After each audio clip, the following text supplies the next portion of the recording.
Para onde caminha a humanidade? Estamos caminhando para a nossa evolução ou para a nossa autodestruição? A qual conclusão você consegue chegar ao observar o mundo de hoje? A resposta é difícil. O certo é que estamos sob ataque intenso. Esse ataque é velado. É algo no nível subliminar. Vamos começar então a analisar o ataque subliminar que estamos sofrendo. Porque quem está fazendo isso sabe que, se atacados frontalmente, os seres humanos são capazes de perceber, analisar o tipo de ataque e se posicionar na defensiva, pois a autopreservação faz parte da natureza primitiva dos seres humanos. Então, esse ataque não pode ser frontal. Estratégias bem elaboradas precisam ser criadas, preparadas e infiltradas em todas as áreas sociais, tais como na cultura, nas áreas da informação, no meio familiar, na esfera religiosa, no trabalho, no lazer e meios de comunicação ao seu redor, para que aos poucos possam influenciar comportamentos, ideologias e todas as áreas de pensamento. Isso faz parte de um plano antigo, que está em andamento nos dias atuais.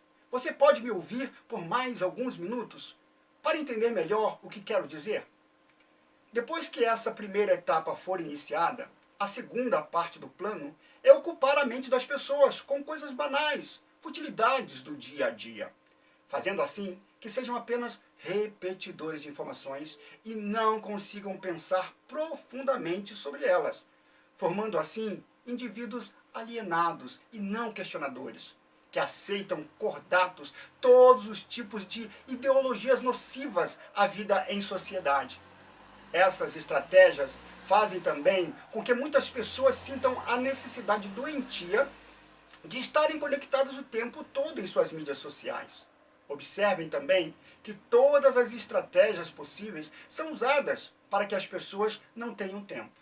E sem aquele momento de descanso em silêncio para parar e refletir e repensar suas ideias de como estão como indivíduos sociais que devem respeitar e compreender aos seus semelhantes, os indivíduos não conseguem definir claramente sua identidade e seu papel como ser atuante para uma sociedade mais justa e harmoniosa.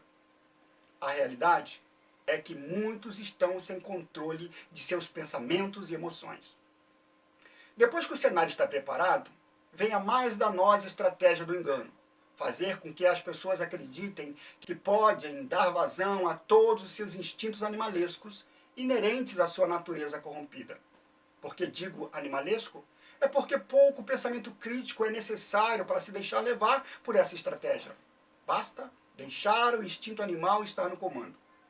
Toda a liberdade é boa, dizem eles, a não ser que seja a do outro. As pessoas passam a acreditar que toda forma de prazer é válida, ainda que essas atitudes prejudiquem aos seus semelhantes, levando cada um a pensar que o indivíduo mais importante é ele mesmo, transformando indivíduos em narcisistas e egocêntricos.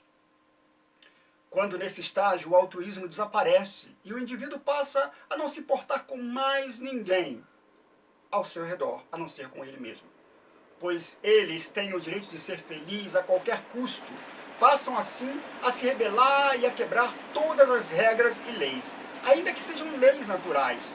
Passam a acreditar que a moral e os bons costumes são prisões das quais eles precisam se libertar. Agora passam a acreditar que tudo o que uma pessoa quiser ser, ela tem o direito de ser e pode agir conforme achar melhor. Que tem o direito de falar o que quiser e criticar quem quiser. E ninguém tem nada a ver com isso. Tudo pronto. O sapo começou a cozinhar. O prédio começou a ser preparado para a implosão. O que realmente quero dizer com isso?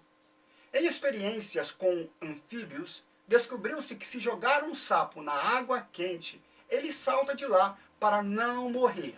Mas, se colocado em água fria e aumentar gradualmente a temperatura, ele acaba por morrer cozido, pois vai se adaptando aos poucos ao aumento gradual da temperatura. Para implodir um prédio, é necessário colocar explosivos em lugares estratégicos. Aí é só apertar o botão. ou no caso do sapo, aumentar a temperatura da água. Depois que todas as estratégias cumprirem o seu propósito, o errado passa a ser o certo. E o certo passa a ser errado. Teremos então o mundo contraditório, que está perto da autodestruição. Deixe-me citar um texto da Bíblia, o que está escrito no livro do profeta Isaías, capítulo 5, versículo 20. Ai dos que chamam ao mal bem e ao bem mal, que fazem das trevas luz e da luz trevas, do amargo doce e do doce amargo. Vamos analisar como essas estratégias estão afetando diretamente as coisas ao nosso redor. Passamos a observar os contrassensos.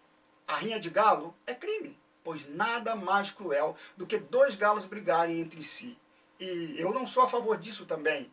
Mas dois seres humanos trocando socos e pontapés a ponto de sangrarem dentro de uma arena, tudo isso sendo transmitido pela TV. Isso é normal? Na verdade, muitos animais são tratados muito melhor do que alguns seres humanos. Como já dizia uma música dos anos 80, troque o seu cachorro por uma criança pobre. Recentemente foi veiculado na mídia os maltratos a alguns animais. Realmente deve ser considerado crime tal atrocidade. Mas a repercussão do caso foi muito maior do que o caso daquela idosa de 106 anos, que foi morta a pauladas. Esse é apenas um dos exemplos que poderíamos citar. E a arte moderna, que se tornou confusa demais para ser entendida, pois só faz sentido para o artista que retrata a sua obra, pois na maioria delas vemos borrões de tintas sobre a tela. Por que tem uma arte feia e confusa? A arte feia e degenerada teve as suas origens nos círculos soviéticos e comunistas como meio de atacar a beleza estética. Vejam esses três quadros. Um foi pintado por um artista, outro por uma criança e outro por um chimpanzé. Você é capaz de dizer qual deles é arte? E quanto ao quadro pintado pelo chimpanzé, foi vendido por 45 mil. Um quadro denominado Branco Imaculado foi beijado por uma atriz francesa e o autor da obra cobrou uma indenização de 2,7 milhões de dólares pelo dano à obra. O que dizer das esculturas, que são formas estranhas, são tantas as coisas tidas como arte, que vou apenas citar algumas. Você levaria isso para casa? A música moderna sofreu transformações, e muitas delas são mais barulho do que harmonia, ritmo e melodia. Claro, para dar credibilidade, toda a deformação é apoiada por pessoas muito conceituadas na mídia global. O que percebemos é que a música moderna está orientada rumo à destruição da ordem, da beleza, da forma e do significado, fazendo uma guerra a todos os elementos com o propósito de desorientar a psique do homem e destruir a sua visão do mundo. De fato, Adorno descreve-a como uma tentativa propositada de causar uma loucura. A moda atual trabalha as mentes para fazer com que as pessoas percam a noção do ridículo. Não vou comentar muito sobre o assunto. Vou mostrar a que nível chegamos. Você usaria isso sem parecer um mendigo? No entanto, a maioria pensa aparentemente que pode usar qualquer coisa em qualquer lugar e a qualquer hora, sem que haja quaisquer consequências. As roupas não têm mais que ser arrumadas. As pessoas podem usar trajes deliberadamente rasgados, manchados e cheios de buraco, sem medo de serem rejeitadas. Roupas sequer precisam ser roupas mais. Elas podem muito bem ser trapos esfarrapados. Quanto mais sombrios, melhor. Ironicamente, essas pessoas supostamente independentes submetem-se às modas como a um rebanho, na carência de simplesmente se parecerem com todo mundo. E você, como tem reagido a tudo isso? Ou você não havia percebido a que ponto chegamos? Por que mudar as coisas nesse nível? Quero gravar outro vídeo, se Deus assim o permitir, comentando sobre as 3 mudanças externas que mudaram o nosso mundo interno. Você vai perceber quantas mudanças aconteceram em nós, sem que percebêssemos. Até o próximo vídeo.